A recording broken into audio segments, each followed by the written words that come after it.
Hello yogis, here we are again at the kitchen counter. But we'd also like you to see if you have a few other little props around your home. So if you have something like this, could be a thick book. People have been bringing thick books to the studio classes that work quite well. You might need something to step up onto. And so I'm showing bricks, but again, some reasonable facsimile. And you will need a belt. And you might notice that on my kitchen counter, I've got a belt, and there might be a handle on your kitchen cupboards. If there isn't, don't worry about it. But if there is, and you can get a belt around that handle, do that and see how that'll work. So turn the video off, go and get your props, and come back. Now that you've come back, here's where we're starting. We're going to start at the kitchen sink. And as you know, it's a very stable feature. So, viewed from the side, you can see that the fingers coil over the kitchen sink and the arms are shoulder width distance apart. I'm not stepping very far back from my sink because the length of the arms, the length of the legs determine that. I want to keep my heels on the floor when I bend the knees and squat to this position. You can see that the arms have gone straight and I have my heels on the floor. Now the work is finding the balance and weight on the feet, big toe mound, little toe mound, center to heel. Then deepening the groins and allowing the skin of the back to drape down the back. You'll see the curve of the spine, and you see how close the knees have come towards the chest as the groins deepen ever more. And the tailbone sweeps toward the floor and coils under us. This pose, Malasana, we've done before at the kitchen sink. To come out of Malasana, you do two things. Push into the feet and breathe in, and up we rise. Now, a further development from that posture is again to coil your fingers over your kitchen sink and step back a little. I stepped back maybe 6 inches, and then slowly, hanging onto your kitchen sink, allow the tailbone to lead backwards. You can see that the legs have come straight, the feet are pressing down, particularly the inner foot or big toe side, and little by little by little, the body is stretching backwards, away from the sink. Now feel for the tailbone and coil it under you. So your back is lengthening, but the tailbone is curling under you toward the pubic bone. Then to come out, pull with the arms, inhale, and come up. You can repeat those postures, yogis. They get better with repetition, which is a singular feature of Iyengar Yoga. We repeat, repeat, repeat, and the body begins to uncoil. When you're ready to take the third of the postures at the kitchen sink, Vasisthasana is the name of the posture, and we're going to do it 2 different ways. The first way is to step with the feet together in a form of Tadasana, but look what happens as the body tilts away from the sink. And this outer arm turns upward. And the spine lifts, the legs firm toward each other, lean away from the sink. Beautiful stretch through the top shelf of the shoulders, of the shoulder blades, of the upper chest. And when we repeat, we simply turn sides, and you can view it from the back body. We're stepped away from the kitchen sink, the fingers are coiled into the sink, and we're leaning away, leaning away. See how when I turn the arm up, the shoulder blade on the same side moves down the back. This is desirable. At the same time, the tailbone lengthens and coils under the body. So the mid-body moves in this is Vasisthasana, stretching away from the kitchen sink. There is a second way to do Vasisthasana, and it's to lean toward the sink. So I'm stepping further out, I'm leaning toward the sink, and this time I'm going to take this outer arm up and stretch the side body up. And then see how the arm turns away from the body, turning the palm away. And this arm is going to lead me away from the kitchen sink to Tadasana. Again, from the back. Here the right hand is coiled into the kitchen sink, and I'm leaning into the kitchen sink. Then the outer arm is turned up. From here, I want to go in that direction. So I give myself a little push off the sink, turn the palms up to get the shoulder blades down the back, and then Tadasana. In a recent video, we also worked with the kitchen counter. Now, our Tressler is called a Tressler. Our Tressler in the studio is a bit higher than most kitchen counters. And so we have to accommodate for that when we're showing you how to work with the kitchen counter. Last time, we simply did this. We turned our back to the counter, we set our feet apart, and we broadened the arms along the counter, like that. Now, we're going to take the arms back behind us. So, to do that, I interlace the fingers. I've got a little space between the counter and my body, my cupboards and my body, and the fingers are stretching down. Now I see, can my palms turn up on the kitchen counter, behind me? Can I press the palms down onto the counter, lift the chest, and take the mid-buttock forward away from the kitchen cupboards?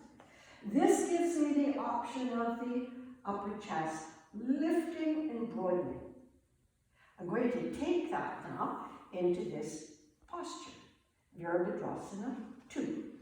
I lift the left heel, turn it out. I lift the right heel, turn the right leg out, and I look to see that I have a forefoot stride. So I'm going to step that back foot back a little. Keeping the chest lifted, and as if you had your thumbs in the upper armpit region to lift here. Keep this lift.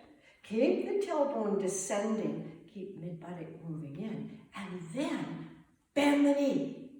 As I bend the knee, I'm keeping both sides of the trunk vertical by pressing my hands down into the counter and bending the knee. Now, if you have a prop like this pink styrofoam prop, if you have a prop that you can wedge between your knee and the kitchen cupboard, do that, because it will give you this sensitivity, this length of the inner thigh that has to come in Virabhadrasana 2. Also, the lift of the pelvic crest, this little bump of bone at the front of your pelvis has to lift out of the joint as you sit a little more into the posture.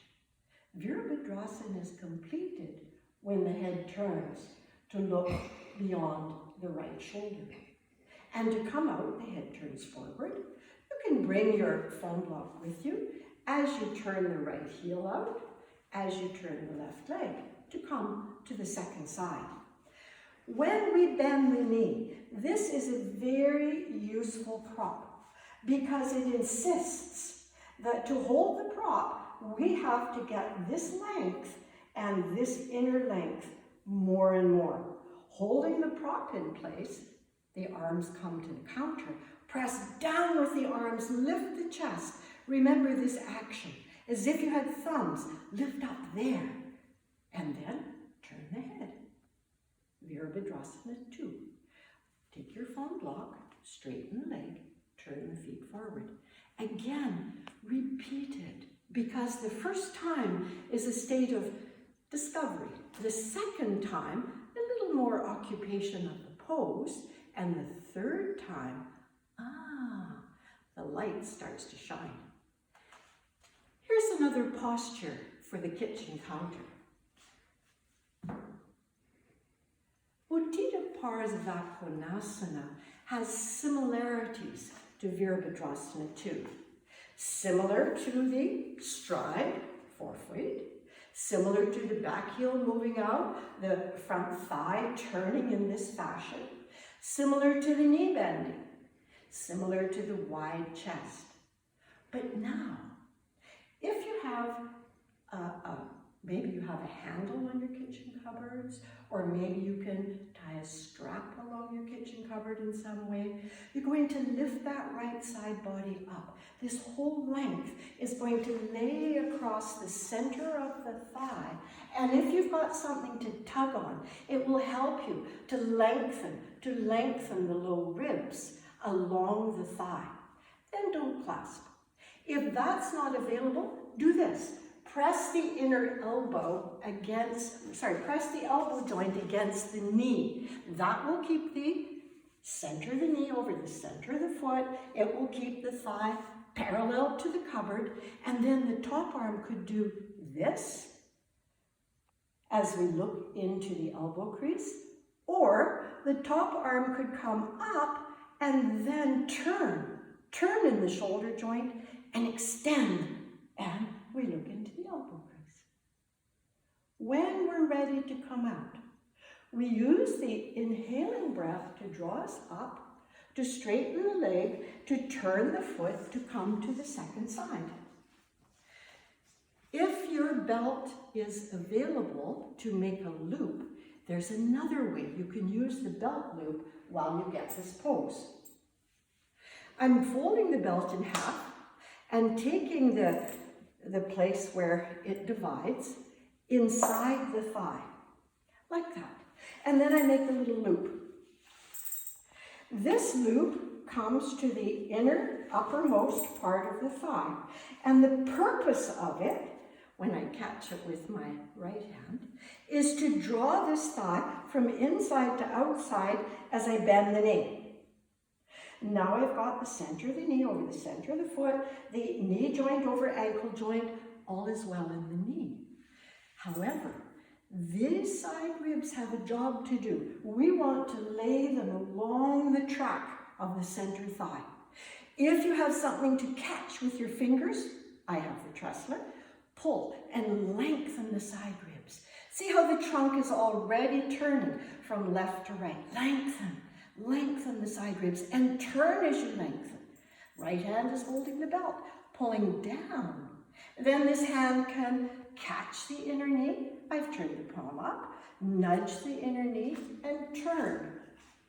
So here I'm not raising the right arm because the right arm is working with the belt. But if I were not holding the belt, I'd turn the palm up and stretch it across. When I'm ready to come out, I use the inhalations to come out. Then we can remove the belt. So we've shown you a few ways to work with the belt and to work with the counter. Here's another way if your back has been troubling you. Because my simulated kitchen counter is higher than yours, I have to use something to step on in order that the kitchen counter is going to give me low back relief. So I've built up the floor. Now your kitchen counter might be just right. It might catch you right here at the groins. Perfect. Or you might have some other piece of furniture, a set of drawers perhaps, a hatch, something that is firm and will support your body weight and catches you right here at the top of the legs. And you know, as yogis, you can always make a prop, build up something under your feet, so you get that. So here I am, standing, and I have to lift my heels initially to get the kitchen counter right here. The pubic bone is touching the edge, and then my hands are spreading and lengthening away. I'm looking down, and now I'll drop my heels toward the floor. This has the effect of broadening across the sacrum, broadening across the low back, When I broaden here, and my front pelvis is balanced on the counter, I'm getting relief here. Then, on the front body, I lift the front ribs and inch them forward. Your palms might be like this, or you might choose to rest your head like this.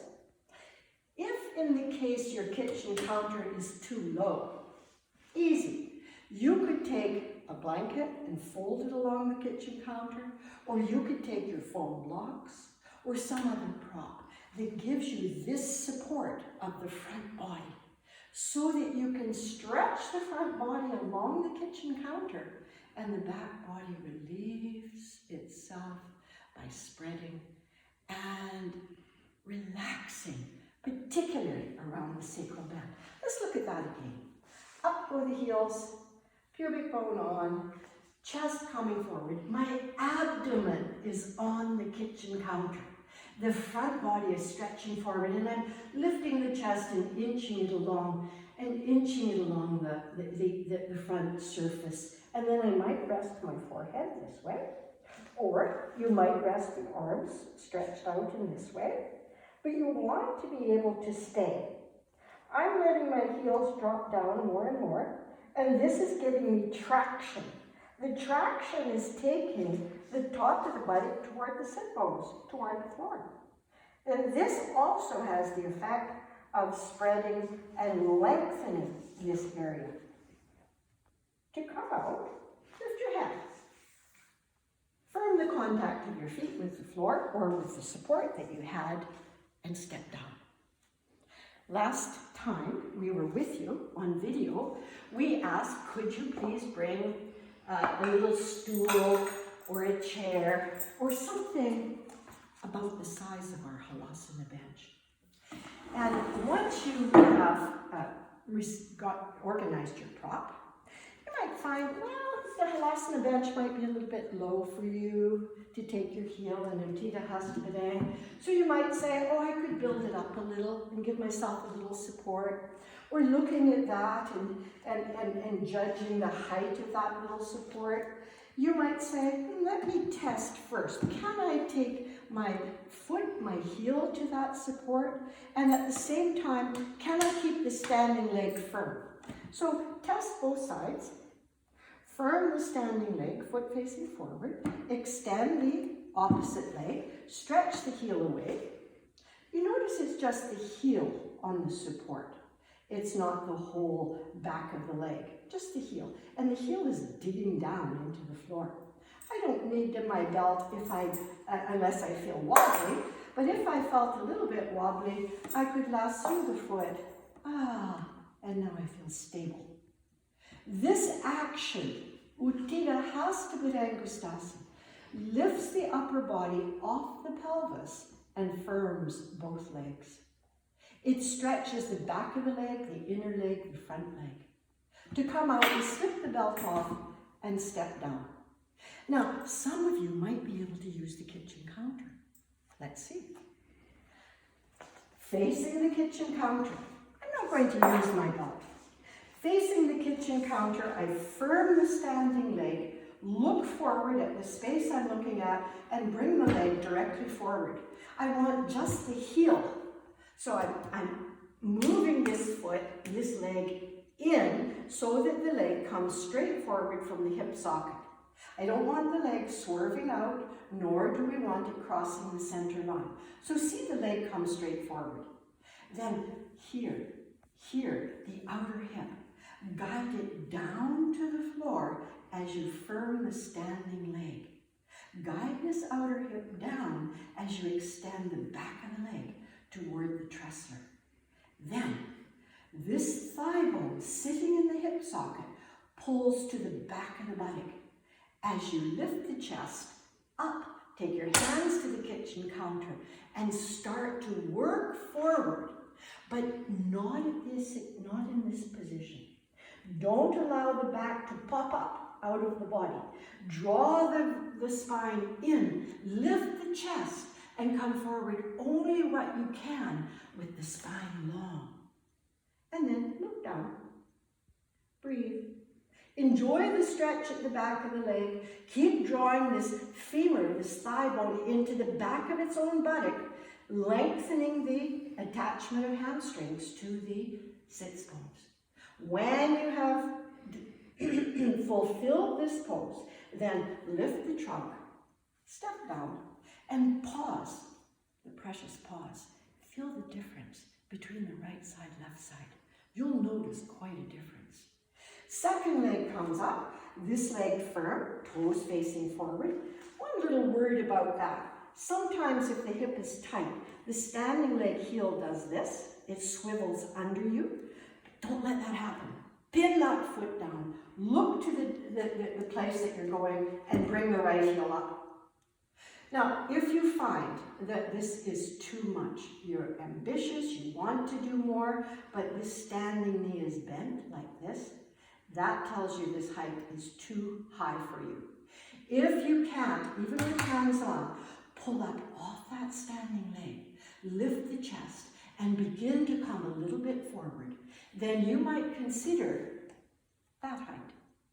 So you see, it depends on your capacity today. Which prop serves you the best? And you can always explore and discover what works, what doesn't work, knowing that starting at one place leads to the other.